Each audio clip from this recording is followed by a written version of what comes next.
În Borzești, străvechea așezare, acum cartier al municipiului Onești, la intrarea în incinta Bisericii Voivodale se găsește Muzeul de Cultură și Artă Religioasă, străjuit de bustul voievodului Ștefan cel Mare.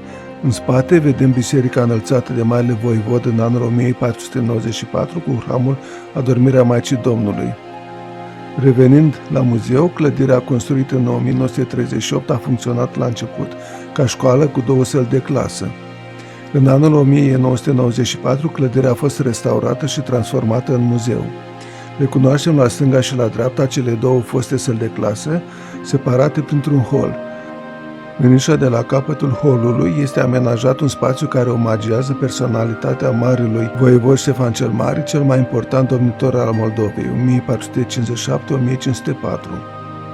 De precizat că Ștefan s-a născut în 1438 aici la Borzești, unde a și copilărit pe moșia părinților săi, construind mai târziu biserica amintită și un pod de piatră situat nu departe. La stânga nișei pe perete, de la dreapta la stânga, vedem icoanele Maica Domnului cu pruncul, secolul XVIII, Maica Domnului Împărăteasă cu pruncul, 1810, și Iisus Învățător pe tron, secolul XVIII. Urmează, cu icoanele dispuse pe 3 registre, un fragment de catapeteazmă din secolul XVIII, Satră Căuți. Ultimele 3 icoane sunt Iisus Arhiereu, Adormirea Maicii Domnului și iar Iisus Arhiereu. Peretele din spatele sălii este ocupat de catapeteazma din 1798 a Mănăstirii Bogdana. În vitrină, un felon preoțesc, iar lângă noi, lângă alte piese, mânecuță și brâu preoțesc. Muzeul conține circa 220 de exponate datând din secolele 17-20 și provenind de la mănăstiri și parohii de pe Valea Trotușului, constând în icoane, obiecte de cult și cărți vechi religioase. Cărțile religioase sunt manuscrise sau tipărituri vechi scrise în românește cu litere chirilice. Dintre acestea, în imagine se remarcă Cazania lui Varlam, Iași, 1643.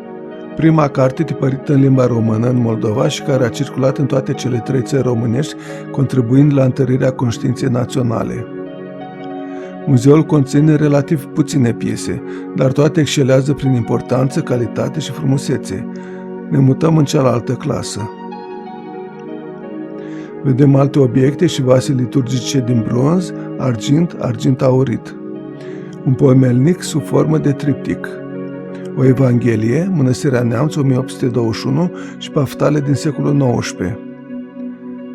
Pe peretele din spate este expus un fragment de catapeteazmă, Crucea Răstignirii, pictată în 1775 de Nefon de la Mănăstirea Neamț. Continuăm să admirăm alte și alte superbe exponate. Ne luăm rămas bun de la minunata lume a mărturiilor culturii românești de la începuturi și a celei religioase vechi.